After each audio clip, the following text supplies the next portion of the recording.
Assalamualaikum warahmatullahi wabarakatuh. Di sini saya Rafnetson dengan PMG 1A023090 dari Prodi Informatika kelas B. Di sini saya akan mengerjakan tugas HNN, yaitu menjelaskan tentang slide bab 2 ini, yaitu tentang neuron model dan network arsitektur, artificial neural network. Nah, di sini ada tujuan pembelajaran, di mana di bab ini kita akan mempelajari eh, yang dimana mahasiswa diharapkan untuk mampu memahami model matematika dasar dari neuron buatan, mengenal berbagai jenis fungsi transfer, aktivasi, lalu memahami arsitektur jaringan, single layer, multilayer, dan rekrutmen, lalu mempresentasikan jaringan dalam notasi matriks. Selanjutnya adalah model neuron tunggal. Di sini ada persamaan matematikanya. Di persamaan ini ada yang utama adalah N sama dengan WP tambah B. Atau di bawahnya ada A sama dengan F, N dengan F, W dikali P tambah B.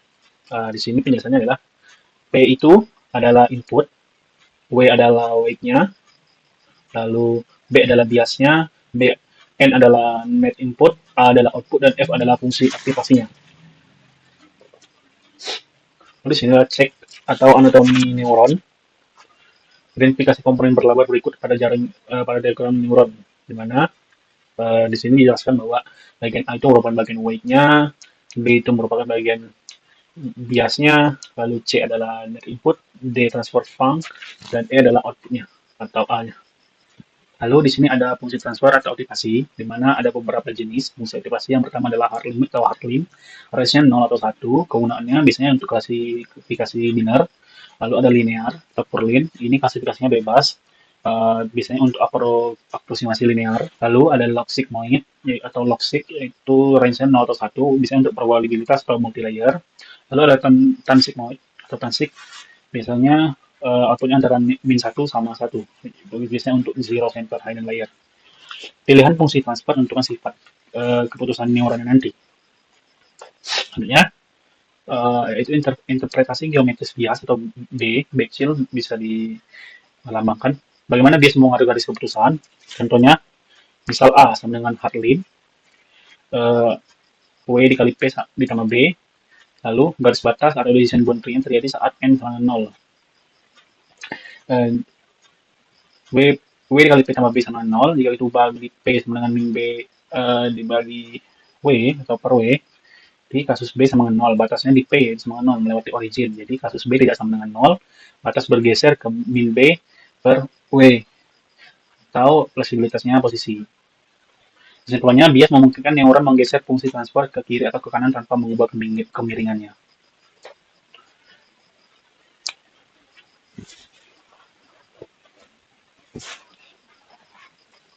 Lalu ada multiple input neuron dalam bentuk vektor dan matriks N sama dengan W1, 1P1 plus W1, 2P2 plus sampai dengan W1 RPR plus B. Jadi N sama dengan WP plus B, di mana W adalah matriks yang bobot atau raw vector untuk neuron tunggal, P adalah vektor input, dan B adalah bias. Arsitektur jaringan. Nah, di bagian arsitektur jaringan terdapat 3 jenisnya, yaitu single layer network, satu layer neuron yang terhubung ke input. Yang kedua ada multi-layer network yang memiliki satu atau lebih hidden layers. Yang ketiga ada recurrent network atau memiliki jalur umpan balik atau feedback dan elemen delay. Lalu di sini ada notasi singkatan, abbreviate atau abbreviate notation. Di sini cek atau dimensi matriks R input dan S neuron. Di sini ada beberapa komponen, yaitu input dengan simbol P, dimensinya R kali 1, weight atau simbolnya W besar, S kali R, dan bias B, S kali 1, dan output A, S kali 1. Selanjutnya, aktivitas octave atau simulasi cepatnya. Nah, berapa output A dari kode ini? Input komennya W dengan 1, 2, 1, atau pesan 2 neuron dan 2 input. Nah, dari input komen yang ada ini, dari weight-nya, dari biasnya, dari P-nya, dari A-nya, berapakah jawabannya? Nah, di sini sudah didapatkan jawabannya, yaitu N-nya sama dengan sebagai berikut yang telah didapatkan dari hasil perhitungannya. Tentu hasilnya didapatkan adalah A sama dengan N sama dengan 1,1 atau min 0,5 per T. Lalu, ini ada contoh soal 1, neuron input tunggal. Soalnya itu input pada neuron tunggal adalah P2,0 bobot W 2,3 dan bias B sama dengan min 3. Hitung keluaran A-nya jika menggunakan fungsi transfer. Satu purlin dan yang kedua menggunakan log shift. Lalu di bawah sudah ada penyelesaiannya. Langkah 1 itu hitung net inputnya. Yang didapatkan hasilnya nanti adalah 1,6. Langkah kedua hitung keluarannya atau A-nya. Purlinnya A-nya sama dengan N sama dengan 1,6 dan log shift-nya A sama dengan dapat dilihat hasilnya adalah 0,8320.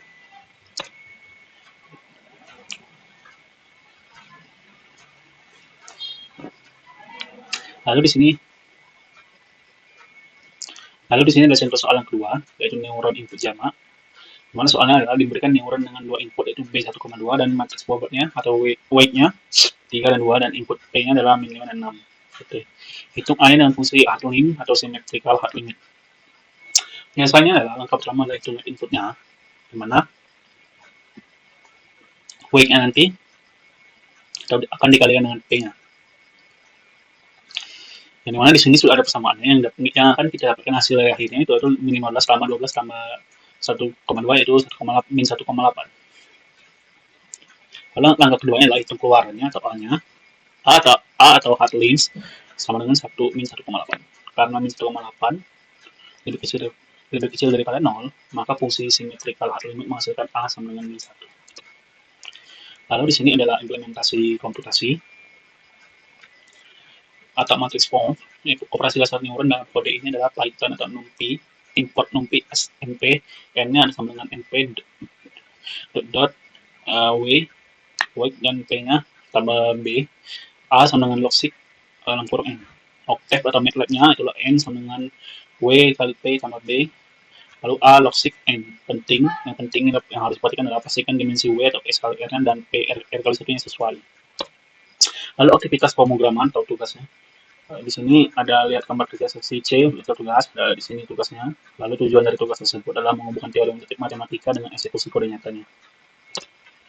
Kesimpulannya adalah neuron buatan adalah blok bangunan dasar, pilihan fungsi transfer menentukan kemampuan neuron, lalu arsitektur atau jumlah layer dan koneksi menentukan kompleksitas masalah yang bisa diselesaikan, lalu notasi matriks memudahkan perhitungan pada skala besar.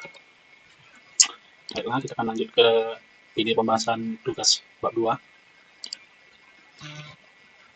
Baiklah, di sini kita akan melanjutkan bagian tugas sendirinya pada bab 2 tentang neuron model dan arsitektur. Di sini langsung saja pada bagian A, lembar kerja mahasiswa yang worksheet. Kita mulai dari anatomi neutron tunggal. Di sini kita diminta untuk mengingat. Di sini tadi ada yang sudah kita bahas di bagian slide tadi. Langsung saja. Ini merupakan jawabannya adalah yang A adalah merupakan weight-nya atau W. Lalu yang B adalah bias atau B-nya. Lalu bagian C ini adalah net inputnya atau N-nya. Lalu D, bagian ini adalah transfer function. Lalu bagian E ini adalah outputnya atau A. Lalu lanjut ke lembar kerja diskusi. Bagian nomor 1, kita disuruh mengingat kembali. Di sini soalnya jelaskan apa yang dimaksud dengan parameter weight atau W, dan juga lalu bias B dan transfer function F. Pada sebuah model neuron buatan tunggal, bagaimana ketiganya saling berinteraksi. Baiklah, sini nomor satunya adalah W atau W dan nilai yang menunjukkan seberapa besar pengaruh suatu input terhadap outputnya. Lalu yang bagian bias atau B adalah nilai tambahan yang berfungsi untuk menggeser hasil perhitungan dan mengubah batas keputusannya. Lalu yang transfer function atau F adalah fungsi yang mengubah nilai net input menjadi outputnya. Lalu hubungan ketiganya, ketiga komponen tersebut bekerja secara berurutan dalam neuron dengan persamaan, yaitu A sama dengan F, W dikali P tambah B. Di mana input atau P-nya dikalikan dengan weight, lalu hasilnya ditambahkan dengan bias, lalu menghasilkan net input. Nilai tersebut dimasukkan ke transfer function atau F, lalu menghasilkan output akhir. Lalu, soal nomor 2, jaringan saraf dapat menggunakan berbagai macam fungsi aktivasi transfer function, seperti purlin, hard-limit, dan log-shift. Jelaskan mengapa kita memerlukan fungsi aktivasi non-linear seperti log-shift pada arsitektur multi-layer dibandingkan dengan hanya menggunakan fungsi purlin di semua layer. Nah, jawabannya di sini, jaringan saraf tiruan dapat menggunakan berbagai fungsi aktivasi seperti purlin, linear, hard-limit, dan log-shift.